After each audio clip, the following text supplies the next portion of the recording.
Welcome to SCA classes. आपण मागच्या व्हिडिओमध्ये नवोदयाच्या एक्झामला जे अंकगणित विषयामध्ये तुम्हाला प्रश्न येईल ते बघितले आणि आता आपण पुढचे क्वेश्चन या व्हिडिओमध्ये बघणार आहोत. बघा आता कोणता क्वेश्चन आपल्याला दिलेला आहे. एक अपूर्णांक तसाच किंवा समान राहतो जर. आता एक अपूर्णांक तसाच किंवा सारखाच राहील कधी कधी, तर मग आपल्याला त्यांनी प्रश्न विचारलेला आहे. जर एका संख्येची भर, अंश आणि छेद यात घातली जाते. हे आपल्याला त्यांनी ऑप्शन दिलेले आहे की याच्यापैकी कोणतं ऑप्शन असू शकतं. जर अपूर्णांक सारखाच पाहिजे, अपूर्णांक सारखा असण्यासाठी जर आपण बेरीज केली तर तोच अपूर्णांक येईल का. दुसरं काय सांगितलेले, एकच संख्या अंश आणि छेद यामधून वजा केली जाते. जर एकच नंबर आपण अपूर्णांकामधून वजा केला तर तोच नंबर आपलं उत्तर येईल का, तर ते दुसऱ्या याच्यामध्ये ऑप्शन मध्ये आपल्याला सांगितलेले आहे. तिसऱ्या ऑप्शन मध्ये काय सांगितलेले आहे, जर एकाच संख्येने अंश आणि छेद यांना गुणाकार केल्यावर शून्य वगळता. जर आपण काय करायचं, एकच नंबर घ्यायचा आणि त्याच्यानीच एका अपूर्णांकाला गुणाकार करायचा आणि जे पण उत्तर येतं ते काय पाहिजे नाही, तोच अपूर्णांक आपल्याला पाहिजे आहे.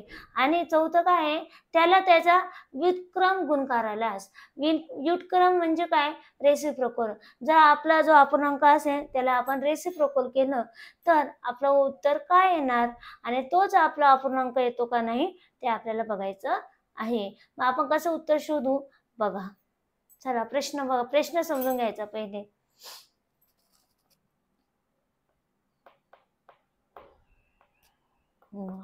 आता आपण काय करायचं, असं मानून घ्यायचं. जर समजा आपण 2/3 हा एक अपूर्णांक घेतला आणि या अपूर्णांकामध्ये मग आपण पहिला ए ऑप्शन भरून बघू. याच्यामध्ये पहिला ए ऑप्शन मध्ये काय आहे, जर एका संख्येची भर, अंश आणि छेद यात घातली जाते. हा जर आपल्याकडे अपूर्णांक आहे आणि या अपूर्णांकामध्ये भर म्हणजे काय, बेरीज जर केली आणि अशी बेरीज करायची, जर अंशला जी बेरीज केली असेल, ज्या नंबरने बेरीज केली असेल त्याच नंबरने काय करायचं, छेदला पण बेरीज करायची. एकच सारखाच नंबर घ्यायचा.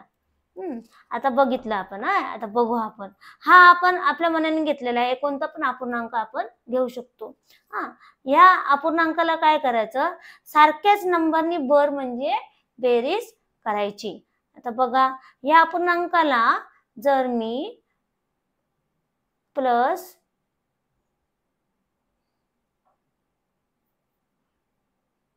+2 केलं आणि इथं पण काय केलं, +2. बघा मी ह्या क्वेश्चन मध्ये काय करते, बेरीज करते आणि सारखाच नंबर घेते. जर वरती अंशला दोन्ही बेरीज केली तर खाली पण छेदला पण काय करायचंय, दोन्हीच बेरीज करायची. मग काय येतं, 2 + 2 4 आणि 3 + 2 5. आपली अट काय आहे, जो आपण अपूर्णांक घेतलेला आहे तेच आपल्याला उत्तरामध्ये पण तोच अपूर्णांक यायला पाहिजे. आपण कोणता घेतला होता, 2/3 घेतला होता, पण आपलं उत्तर मध्ये काय आलं, 4/5. मग हे आपलं ए ऑप्शन नसणार. ए ऑप्शन असेल का आपलं, नाही. मग आता आपण काय करायचं, बी ऑप्शन चेक करून बघू. आपल्याला आपण जो पण अपूर्णांक आपल्या मनाने घेतलेला असेल ते शेवटी उत्तर येतं का नाही ते बघायचे. मग आता दुसरा ऑप्शन बघू आपण. काय, एकच संख्या अंश आणि छेद यामधून वजा केली जाते. आता आपण हाच अपूर्णांक राहू. आपण कोणता अपूर्णांक घेतलेला आहे, 2/3. याच्यामधून काय करायची, एकच संख्या आपल्याला काय करायची आहे, वजाबाकी करायची. आता आपण कोणती संख्या वजा करू, हीच करू वाटलंच तर.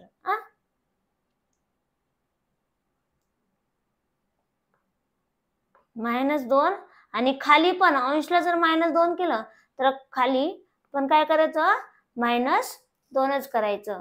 मग 2 - 2 केलं तर किती येतं, वरती 0 येतं आणि खाली डिवाइडला 3 - 2 केलं तर काय येतं, 1 येतं. आपल्याला काय आन्सर पाहिजे नाही, आपण जो पहिला अपूर्णांक घेतलेला आहे तो आपल्याला आन्सर पाहिजे नाही. पण इथं आपलं शेवटचं उत्तर काय येते, 0/1 येते. पण आपल्याला उत्तर काय पाहिजे नाही, हे 2/3 आन्सर पाहिजे नाही. म्हणून हा बी पण आपला ऑप्शनल नसणार. मग आता आपण सी बघू. बघा आपला अपूर्णांक आपण आपल्या मनाने घेतो. हेच अपूर्णांक मी घेते. 2/3 हा आपला अपूर्णांक आहे. आणि जर आता आपल्याला काय करायचंय, गुणाकार करायचा. एकच संख्या अशी घ्यायची ज्याच्याने अंशला पण आणि छेदला पण काय करायचंय, गुणाकार करायचा आहे. आपण कोणती घेतलेली आहे, 2 घेतलेली ना तशी संख्या. मग वरती अंशला पण दोन्ही गुणाकार करायचा आणि खाली 3 ला पण काय करायचं, दोन्हीच गुणाकार करायचा. बघा काय उत्तर येतं. 2 दोने 4 आहे ना, वरती काय आले 4 आले आणि खाली बघा 3 दोने 6, खाली काय आले 6 आले. आणि आता आपल्याला हे लक्षात येतं का, मी तुम्हाला काय सांगितलेले, आपण जो मनाने अपूर्णांक घेतलेला आहे तेच आपलं उत्तर मध्ये पाहिजे. बघा बरं का गुणाकारामध्ये काय होतं, इथं 4 आहे आणि खाली काय आहे 6 आहे. मग आपल्याला अजून याला आपण लहान करून घेऊ. बघा जर 4 आणि मग जर आपल्याला अजून जर याला भाग द्यायचा असेल तर कसं देतो आपण, 4 आणि 6 कोणत्या टेबलमध्ये येतं, कोणत्या पाढ्यामध्ये येतं, ज्याच्यामध्ये 4 पण पाहिजे आणि 6 पण पाहिजे. बघा 2च्या पाढ्यामध्ये 2 दोने 4, 2 त्रिक 6. 2च्या पाढ्यामध्ये 4 पण येतं आणि 6 पण येतं. मग आपण काय करू, याला अजून लहान करून घेऊ या अपूर्णांकाला. हे बघा 2च्या पाढ्यामध्ये येतं ना, आणि कधी येतं 2 दोने 4 आणि 2च्याच पाढ्यामध्ये 6 कधी येतं 2 त्रिक 6. बघा आपलं उत्तर पण काय आलं 2/3. आणि आपण जे पहिला अपूर्णांक घेतला होता तो पण काय होता आपला 2/3. मग आपल्याला प्रश्नामध्ये हेच सांगितलं होतं की जो पण आपला अपूर्णांक असेल आणि त्या अपूर्णांकामध्ये जर आपण बेरीज केली किंवा वजाबाकी केली किंवा गुणाकार केला एखाद्या संख्येने तर आपलं उत्तर काय पाहिजे ने, तोच अपूर्णांक आपल्याला पाहिजे ने. बघा इथं आपण अपूर्णांक कोणता घेतला होता, 2/3 घेतला होता. मग आपलं शेवटचं उत्तर पण काय आलं 2/3 आलं. मग आपला ऑप्शन कोणता असणार आहे, सी. आपला ऑप्शन कोणता असणार आहे, सी असणार आहे.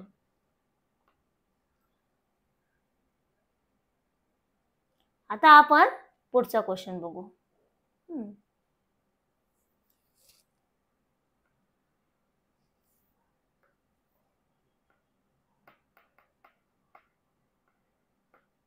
आता याच्यामध्ये आपल्याला डेसिमल पॉइंट कुठे द्यायचा, अजून डेसिमल पॉइंटचे जे पण नियम असतात ते आपल्याला माहिती पाहिजे. आता आपण पहिला क्वेश्चन बघू. आपण काय आहे आपला,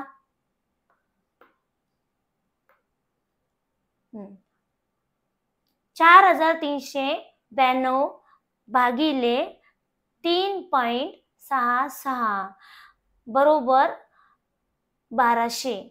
आणि तर जर आपलं 4392 ला जर आपण भागिले केले 3.66 ने तर आपलं उत्तर काय येते 1200 येते. आणि आपल्याला प्रश्न काय विचारलेला आहे, जर हे आपल्याला दिलेलं आहे आणि प्रश्न आपल्याला विचारलेला आहे जर 439.2 भागिले 36.6 किती असणार. मग आपल्याला याच्या मदतीने काय करायचंय, हा जो पण प्रश्न दिलेला आहे त्याच्या मदतीने आपल्याला उत्तर शोधायचं आहे. मग चला आपण आता बघू आपलं उत्तर कसं येणार.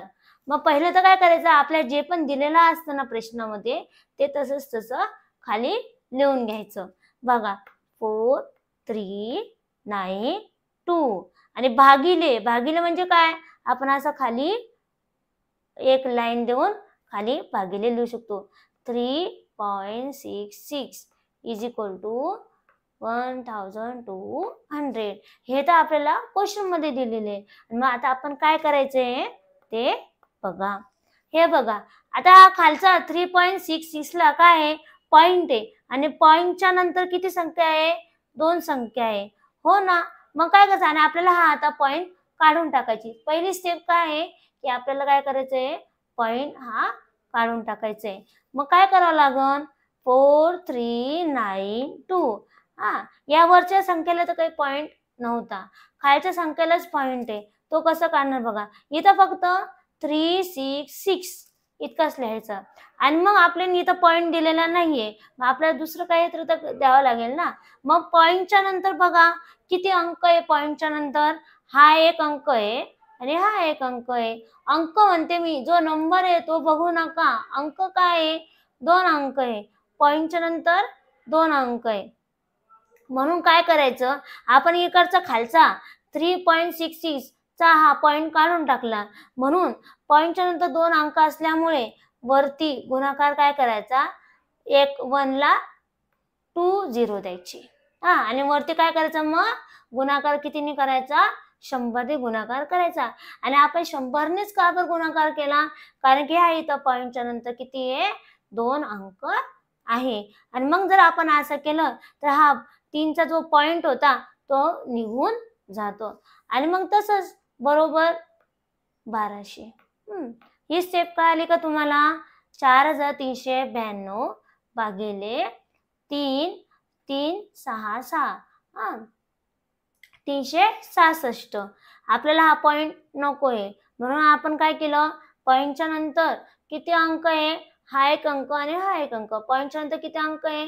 2 अंक आहे. आणि मग आपल्याला पॉईंट काढून टाकायचं आहे. तर काय करायचं, वरती गुणिले 100 करायचे. मग हा जो खालचा पॉईंट असतो तो निघून जातो.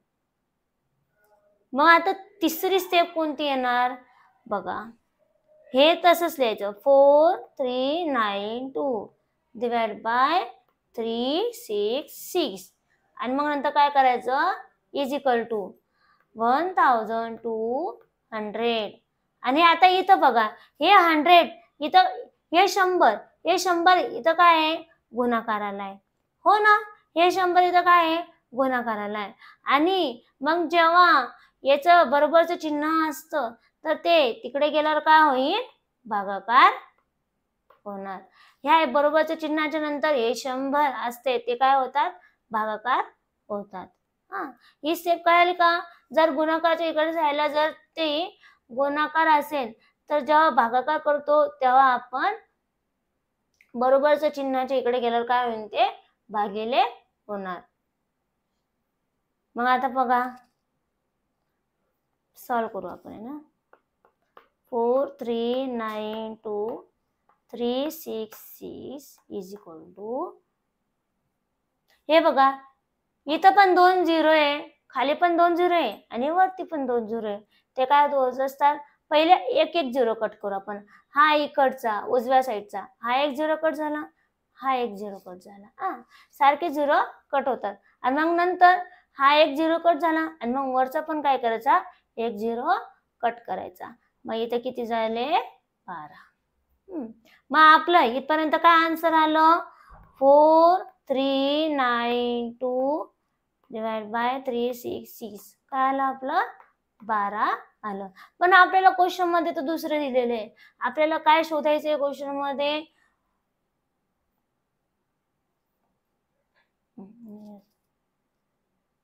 4392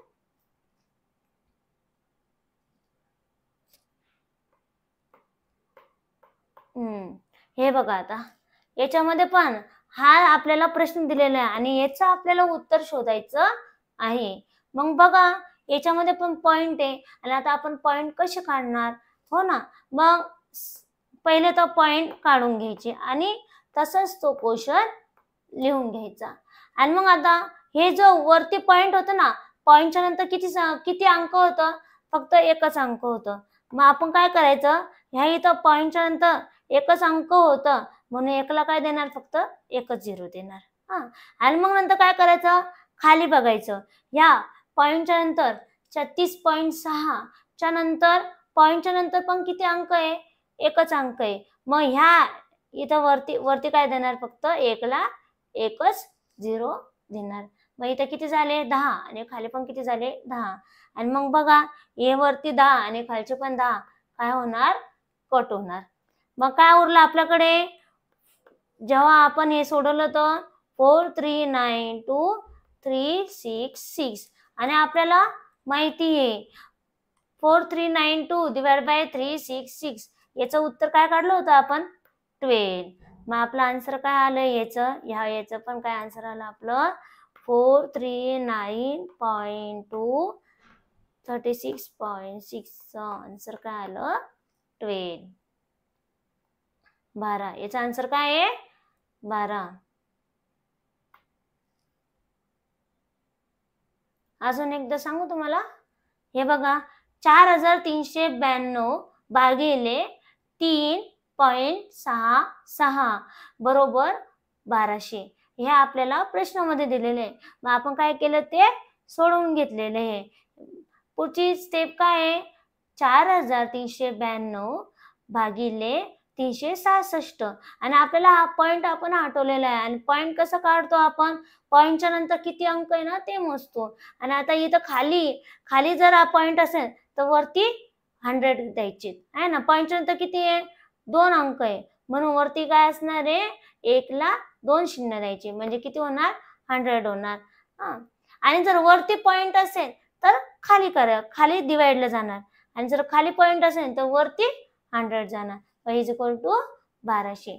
मग नंतरची स्टेप काय असणार आपली? 4392 भागिले 366 बरोबर 1200 भागिले 100. मग इथं खाली 2 शून्य आणि वरती पण 2 शून्य, ते काय होणार? आपले कट होणार. मग 4392 डिवाइड बाय 366 बरोबर 1200. हे आपलं उत्तर आलं. पण आपल्याला प्रश्नामध्ये काय सांगितलेलं आहे? 439.2 खाली भागिले 36.6 हे आपल्याला काढायचे. मग बघा, पॉइंट इथं, पॉइंटच्या इथं काय आहे? एक संख्या आहे ना वरती, पॉइंटच्या नंतर एक संख्या आहे. मग काय करावं लागेल आपल्याला? खाली भागिले, इथं वरचा पॉइंट जर आपल्याला काढून टाकायचा असेल तर खाली भागिले 1 ला 1 शून्य द्यायचा. आणि आता आपल्याला खालचा पॉइंट काढून टाकायचा असेल तर वरती गुणाकार करून 1 ला 1 शून्य द्यायचा. मग इथं वरती काय झाले? 10 आणि खाली पण काय झाले? 10.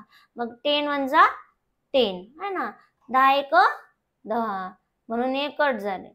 आणि मग आपलं शेवटचं उत्तर काय आलं? 12. आता आपण काय करू? तिसरा प्रश्न बघू.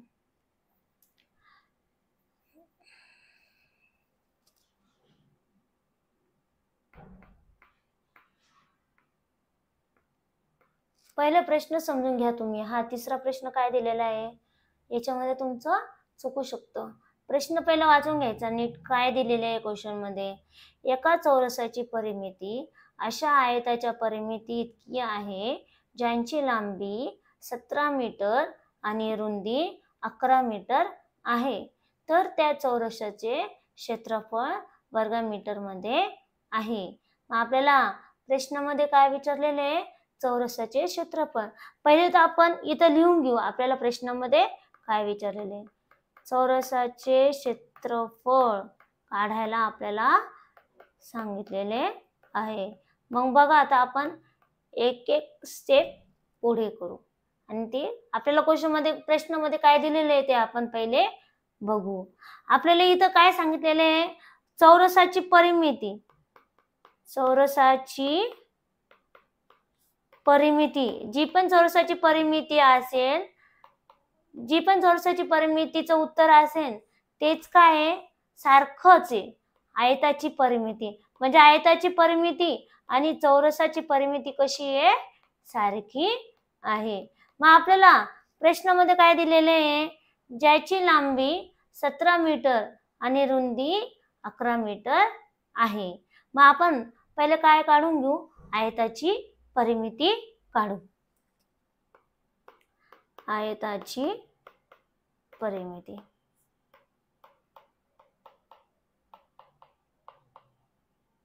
बघा, आयताच्या परिमिती काढण्यासाठी आपल्याला कोणतं सूत्र वापरतो आपण? 2 गुणिले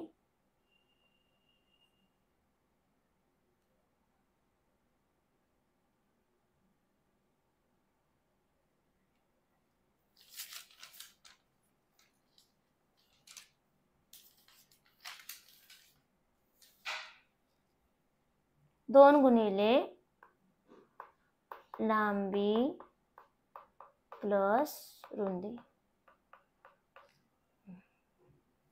मग बघा, आता आपल्याला 2 गुणिले लांबी किती दिलेली प्रश्नामध्ये? 17 मीटर आणि गुणिले नाही, ॲडिशन. हां, बेरीज करायची. आणि रुंदी किती दिलेली आहे आपल्याला प्रश्नामध्ये? 11 मीटर.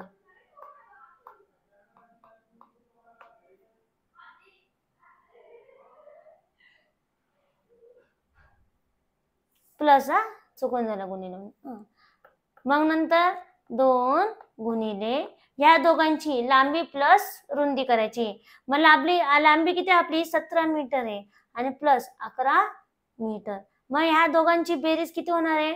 17 प्लस 11. इथं बघा, 17 प्लस 11, 7 आणि 1 8, 1 आणि 1 2. इथे किती झाली? 28 मीटर. आणि मग नंतर ह्या दोघांची लांबी प्लस रुंदीची बेरीज केल्यानंतर आणि जे पण गुणिले 2 आहे ते करायचे. 28 गुणिले 2, बघा 28 गुणिले 2 किती होत आहे? 2 8 16. मग काय करायचे? 6 इथं लिहायचे आणि वरती 1 लिहायचा. 2 2 4, 4 आणि 1 हा वरचा जो वरती आलेला तो 1, 4 आणि 1 हा 5. म्हणजे 28 2 किती? 56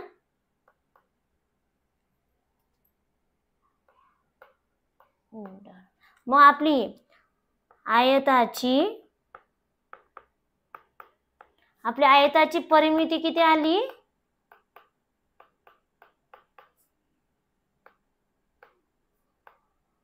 56 मीटर. आणि आपल्याला प्रश्नामध्ये काय दिलेले आहे? जितकी आयताची परिमिती असेल तितकीच चौरसाची परिमिती असणार. मग आपली चौरसाची परिमिती आपण असं 56 मीटर लिहू शकतो ना. चौरसाची परिमिती पण किती असणार आहे? 56. कारण की आपल्याला ते प्रश्नामध्ये दिलेले आहे. जितकी आयताची परिमिती असेल तितकीच चौरसाची परिमिती, म्हणून 56 मीटर. आपण आपल्याला इथंच प्रश्न संपत नाही. आपल्याला प्रश्नामध्ये काय विचारलेले आहे? चौरसाचे क्षेत्रफळ विचारलेले आहे. मग आता याची माहिती घेऊन आपण काय करू? चौरसाचे क्षेत्रफळ काढू. आणि मग आता बघा,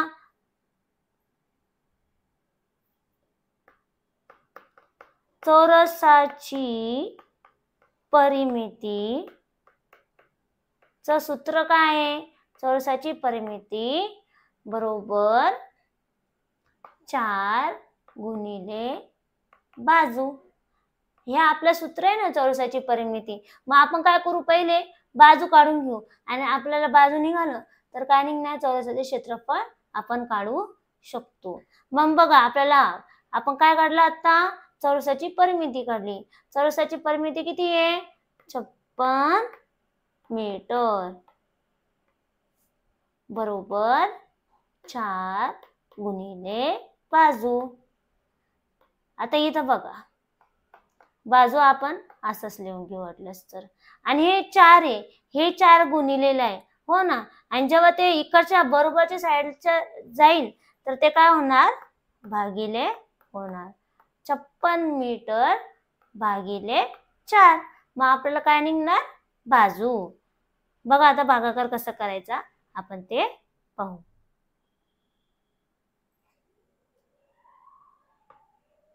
4 ने कोणाला भागाकार द्यायचा आहे? 56 ला भाग द्यायचा आहे. मग आपल्याला काय निघणार आहे? बाजू. हे बघा, 4च्या पाड्यामध्ये 5 येतात का? नाही. मग 5 पेक्षा लहान कोणती संख्या येते? 4 येते. 4 1 4. मग एक काय करायचा? वरती लिहायचा आणि खाली काय करायचे? 4 लिहायचे. आणि मग नंतर 5 मधून 4 गेले, 1 उरला आणि जो वरचा 6 आहे तो तसा खाली आणायचा. मग इथे किती झाले? 16. 4च्या पाड्यामध्ये 16 येतात का? 4 1 4, 4 2 8, 4 3 12, 4 4 16. बघा, आपल्याला बाजू किती मिळाली? 14 मीटर. इतके काय झाले आपली बाजू. मग आता आपल्याला बाजू माहिती आहे. मग चौरसाच्या क्षेत्रफळाचा फॉर्म्युला वापरून बघू. चौरसाचे क्षेत्रफळ, चौरसाच्या क्षेत्रफळाचा फॉर्म्युला काय आहे? चौरसाचे क्षेत्रफळ बरोबर बाजूचा वर्ग, हो ना, हा फॉर्म्युला आहे ना. आणि आपण काय केलेलं आहे, बाजू काढलेली आहे. मग आपण काय करू, बाजूचा वर्ग म्हणजे 14चा वर्ग. आणि मग चौरसाचे क्षेत्रफळ, चौरसाचे क्षेत्रफळ किती आले, तुम्हाला वर्ग काढता येतो का, नाही तर बघा कसा वर्ग काढता. हे बघा इथं 14 गुणिले 14, आणि ज्याचा पण वर्ग काढायचा आहे त्याने काय करायचं, आपल्याला गुणिले करून घ्यायचं. मग 14 गुणिले 14 करायचं. छोटस करून घेऊ आपण थोडस. हे बघा 4च्या टेबल 4 पर्यंत म्हणायचा. 4 चोक 16, वरचा हा हातचाला आला. 4 एक 4 आणि हा एक 5. इथे किती झाले, 56. मग द्यायचा एक 0. हा, एक गुणिले 4 4, एक एक 1. मग ह्या दोघांची काय करायची, आपल्याला बेरीज करून घ्यायची. बघा 6 5 आणि 4 9, आणि हा एक 196. मग आपल्या चौरसाचे क्षेत्रफळ किती आले, 196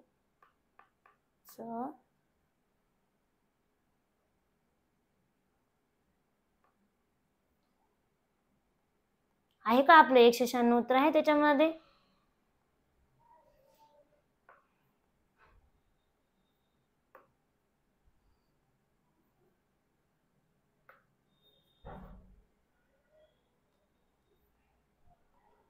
आहे ए आहे ना 196. मग आपल्या चौरसाचे क्षेत्रफळ किती आहे ना, 196.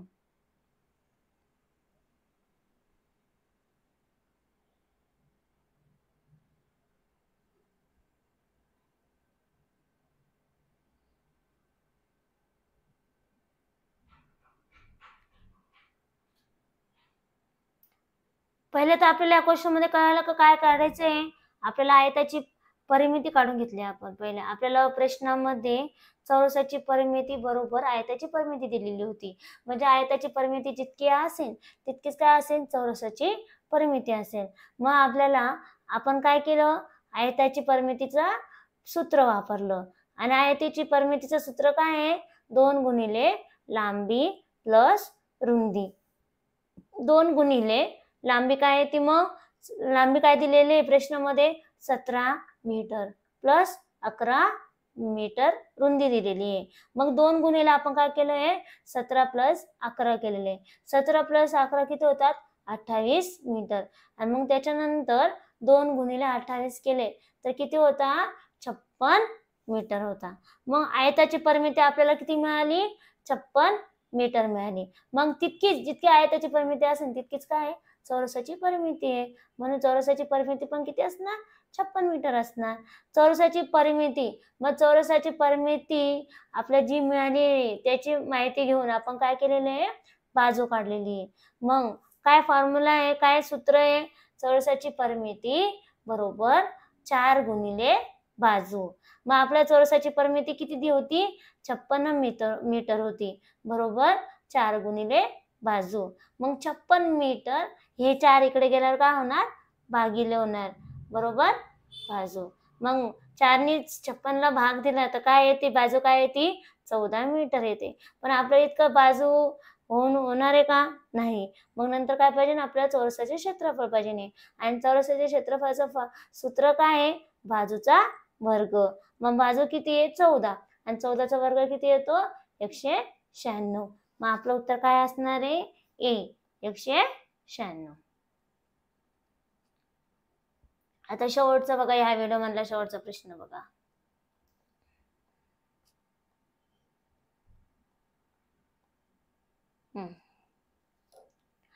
नीट समजून घ्या हा प्रश्न.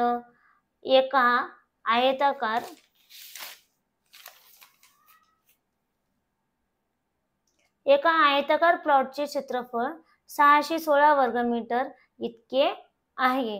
याची रुंदी 22 मीटर आहे. प्लॉटच्या चारी बाजूला किती 7 5.0 रुपये प्रति मीटर या दराने कुंपण घालण्याचा एकूण खर्च किती असेल. आपल्याला खर्च विचारलेला आहे आणि काय आपल्याकडे काय आहे, असा आयताकार एक प्लॉट आहे आणि त्याचं काय दिलेलं आहे, आपल्याला क्षेत्रफळ दिलेले आहे आणि आपल्याला ह्या प्लॉटवर काय करायचंय, असं कुंपण घालायचंय आणि ह्या कुंपणासाठी मग चारी बाजूला काय करायचं, आपल्याला असं कुंपण घालायचंय आणि मग ह्या कुंपणासाठी आपल्याला किती खर्च लागेल हे आपल्याला याच्यामध्ये विचारलेलं आहे. मग पहिलं बघा काय करायचं इथं. पहिलं तर आपण काय करून घेऊ, आयताकार प्लॉटचे क्षेत्रफळ आपल्याला दिलेले आहे आणि रुंदी पण सांगितलेली आहे. मग प्रश्नामध्ये काय करायचं, आता आपण आयताकार लांबी काढून घेऊ. आयताकारचे क्षेत्रफळ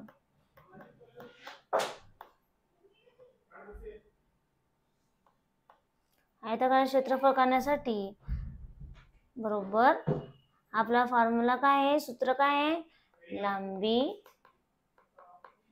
गुणिले रुंदी. आणि आता आपल्याला काय दिलेले आहे, आयताकारचे क्षेत्रफळ दिलेले किती आहे, 616 वर्ग मीटर बरोबर. लांबी आपल्याला माहिती नाही म्हणून आपण लांबी तशीच ठेवली, गुणिले रुंदी. रुंदी किती दिलेली आहे, 22 मीटर. मग आता आपल्याला ह्या दोन माहिती आहे, ह्या दोन गोष्टी आपल्याला माहिती, मग त्याच्यावर आपण काय करू शकतो, लांबी काढू शकतो. लांबी बरोबर मग काय करायचं, हे 616 वर्ग मीटर हो ना. आणि इकडे मी तुम्हाला काय सांगितलेलं आहे, इथं काय आहे, गुणिले 22 आहे आणि इकडच्या साईडला जर गुणिले असेल आणि जे पण बरोबरचं चिन्ह असतं त्या तिकडच्या साईडला जर न्यायचं असेल तर काय होतं, ते भागाकार होतं. मग आपली लांबी काय येणार, लांबी बरोबर 22 ने कशाला भाग द्यायचा आहे, 616 ला आपल्याला 22 ने भाग द्यायचा आहे.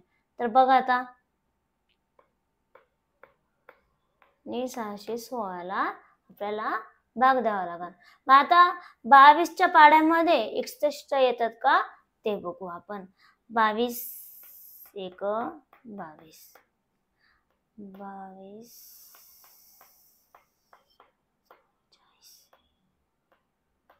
22 त्रिक 66. बघा इथं काय आले, 66 आले आणि तिकडे किती आहे, 22 दोन्ही किती 44 आहे. 61 येतच नाहीये, मग 61च्या लहान कोणती संख्या येते, 44 येते.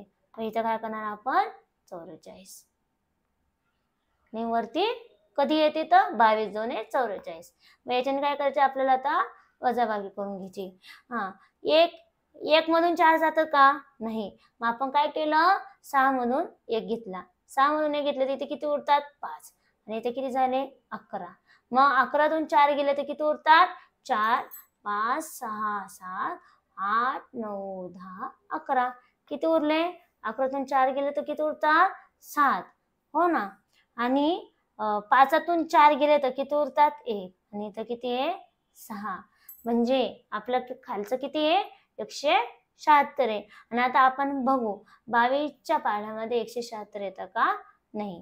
हे बघा 22 गुणिले 8 करा, बघा काय उत्तर येते, 8 दोन्ही 16. इथं काय करणार, 6 घेणार आणि वरती 1 घेणार. 8 दोन्ही 16, 16 आणि 1 17, 176. बघा 22च्या पाढ्यामध्ये 176 येतात आणि कधी येतात, 22 साठी 176. मग वरती काय करणार, आपण 8 घेणार आणि खाली काय करणार, 176 करणार. मग खाली काय पूर्ण भाग गेला, मग खाली काय असणार आहे, 0 आणि वरती मग आपली लांबी किती मिळाली, 28 मीटर.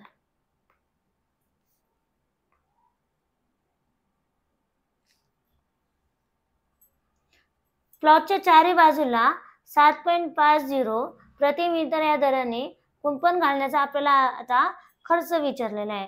आणि जर आपल्याला तो कुंपण घालायचंय तर मग आपल्याला पहिले काय पाहिजे, आयताची परिमिती आपल्याला प्रश्नामध्ये पाहिजे नाही. मग आता आपण आयताची परिमिती काढू.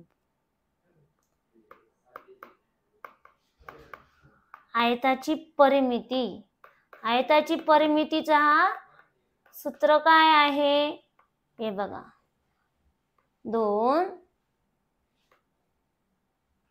गुणिले लांबी प्लस रुंदी. आणि आपल्याला प्रश्नामध्ये रुंदी दिलेली होती 2 गुणिले रुंदी किती दिलेली होती आपल्याला 22 मीटर. आणि लांबी आपण आता किती काढली 28 मीटर. मग 2 गुणिले 28 मीटर प्लस 22 मीटर किती होतं ते आपण बघू. मग करा बेरीज करा. 28 प्लस पहिलं काय करायचं गुणिले करून नाही घ्यायचं. जरा तुम्ही काय करशाल 2 गुणिले 28 करशाल मग ते पूर्ण उत्तर चुकून जाईल. पहिले काय या कंसामध्ये काय दिलेलं आहे त्याची काय करायची बेरीज करून घ्यायची. मग 28 प्लस 22 किती होतात 8 प्लस 2 पहिले 8 प्लस 2 करून घ्यायचे 8 9 आणि 10. मग इथे येणार 1 0 आणि इथे येणार 1. मग 2 प्लस 2 4 4 आणि हा 1 5. मग इथे किती झाले 50 मीटर. मग 2 गुणिले 50 किती होतात 2 गुणिले 50 बघा 50 गुणिले 2 केले तर किती होतात 2 गुणिले 0 कधी पण 0च राहतो. कोणत्याही पण संख्येने जर 0ला गुणाकार केला तर काय येतं 0च येतं. 2 गुणिले 5 केले तर किती येतात 10. म्हणजे किती आलं इथं 100 मीटर. आपल्या आयताची परिमिती किती आली आहे 100 मीटर.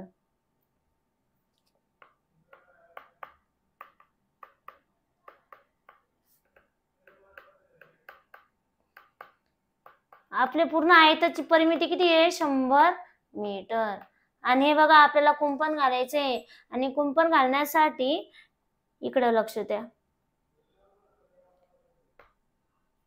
1 मीटर आपला आयताचा जो पण 1 मीटर भाग आहे तर 1 मीटर भागाला किती खर्च लागतो कुंपण घालण्यासाठी तर 7.5 रुपये इतके खर्च लागतो.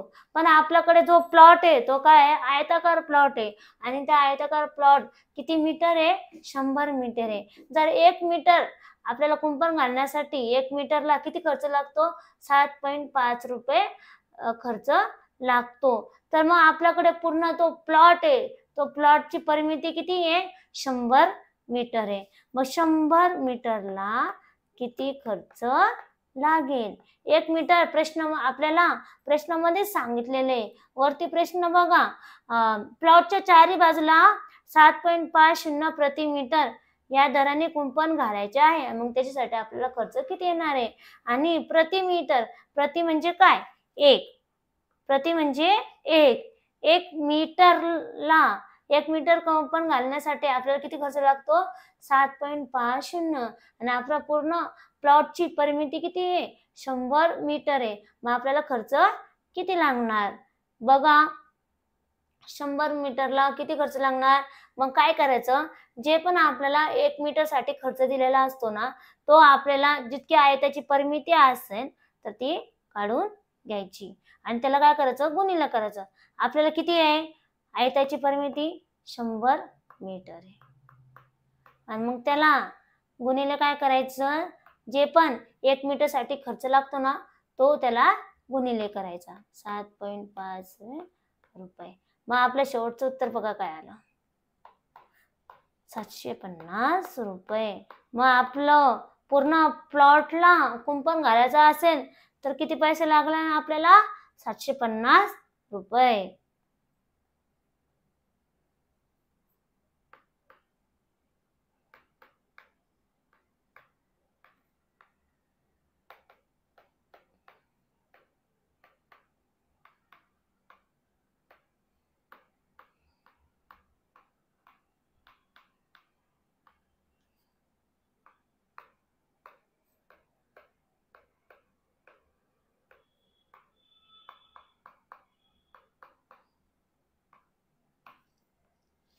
हे गुणिले करून दाखवू तुम्हाला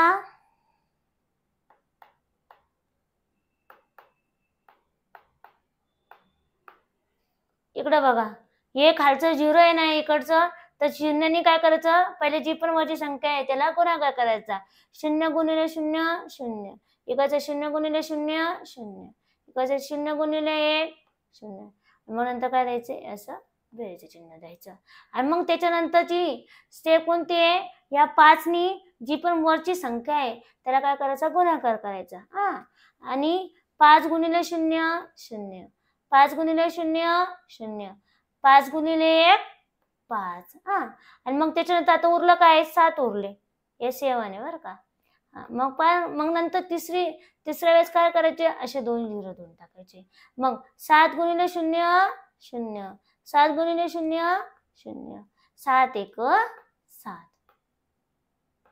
मग आपण काय केली, या सगळ्याची ऍडिशन, बेरीज केली. 0 + 0 + 0 काय येतं, 0 येतं. 0 + 0 + 0 काय येतं, 0. ह्या तिघा पण बेरीज केली तर काय येतं, 0. आणि इथं काय, 5 + 0 किती येतात, 5. आणि हा एक 7. आणि इथं बघा, पॉईंटच्या नंतर किती अंक आहे, हा 1 अंक आणि हा 1 अंक. मग आपण इथं पॉईंटच्या नंतर जे पण आपलं उत्तर येतं तिथं पण किती अंक ठेवायचे, 2 अंक ठेवायचे. हा 1 अंक आहे ना, आणि मग इथं काय द्यायचा, पॉईंट द्यायचा.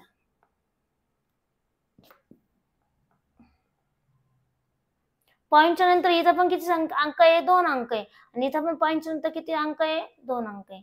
मग आपलं उत्तर किती, 750 रुपये. आपल्याला एवढं त्या प्लॉटला कुंपण घालायला खर्च लागेल.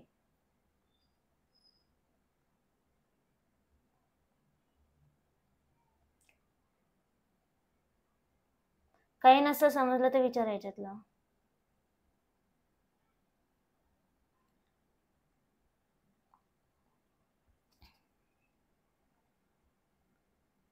पहिले तर आपण काय केलं, आयताकाराचं क्षेत्रफळ आहे, आयताकाराचं क्षेत्रफळ आपल्याला दिलं होतं. मग त्याच्यानं आपण लांबी काढली. 616 वर्गमीटर क्षेत्रफळ होतं, बरोबर लांबी गुणिले 22 मीटर. मग लांबी काढण्यासाठी काय करावं लागेल, जे पण क्षेत्रफळ आहे त्याला भागिले काय करावं लागेल, जितकी रुंदी असेल तितकी. मग आपली लांबी किती आली, 28 मीटर. मग आयताची परिमिती, आयताच्या परिमितीचं आपण काय केलं, सूत्र वापरलं. 2 गुणिले लांबी प्लस रुंदी, 2 गुणिले मग 28 मीटर प्लस 22 मीटर, मग 2 गुणिले 50 मीटर, मग ते किती झालं, 100 मीटर. आयताची परिमिती किती झाली, 100 मीटर. मग 1 मीटर आपल्याला प्रश्नामध्ये सांगितलेले, 1 मीटर कुंपणासाठी किती खर्च लागतो, 7.50. तर 100 मीटर असं आपल्या एवढं प्लॉटची परिमिती, तर किती खर्च लागेल, तर काय करायचं, 100 मीटर गुणिले 7.5 रुपये. मग आपल्याला पूर्ण 100 मीटर साठी किती खर्च लागेल, 750 रुपये. आणि कुठे येते, मग कोणतं ऑप्शन येते, डी, 750 रुपये.